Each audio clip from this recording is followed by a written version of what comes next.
Man kan ikke bare ringe som 82-årig og bestille hos kommunen. Vi har kun så mange penge.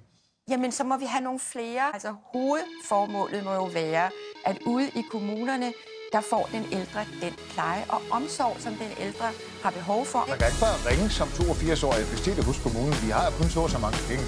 Jamen, så må vi have nogle flere. Jamen, så må vi have nogle flere. Og der må jeg så sige ubegrænsede midler til rådighed for de ældre. Jamen, ubegrænset, der skal være de penge, der er behov for til de ældre. Og må jeg lige sige Hvor skal de komme fra?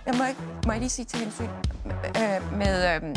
med den her ældreomsorg, som er en god debat, at nu er lige før jeg tabte tråden.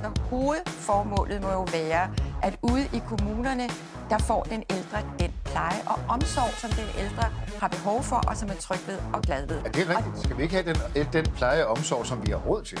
Ja, nu er lige før jeg tabte tråden. Man kan ikke bare ringe som 82-årig og bestille hos kommunen. Vi har kun så mange penge. Jamen, så må vi have nogle flere. Men så må vi have nogle flere. Og der må jeg så sige flere. Ja, nu er lige før jeg tabte tråden. Nogle flere. Tabte tråden. Jamen, så må vi have nogle flere. Så må vi have nogle flere. Budskabet var før og under valgkampen klart. Ældreområdet er Dansk Folkepartis store mærkesag. Nu viser det sig imidlertid, at Dansk Folkepartis lokalpolitikere ofte er med til at stemme besparelser på netop ældreområdet igennem. I 57 ud af 66 kommuner, der har sparet på området, har Dansk Folkeparti lagt stemmer til.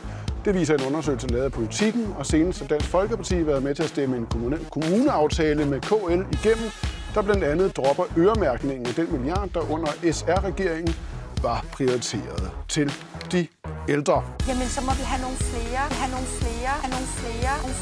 Men der skal også bruge flere penge. Nogle flere. Plus er jeg jo altså ikke, at der skal flere penge til. Det der med udgifterne og indtægterne. Ja, nu er lige før jeg tabte tråden. Nogle flere. Der skal også bruge flere penge. Der skal flere penge til. Flere penge.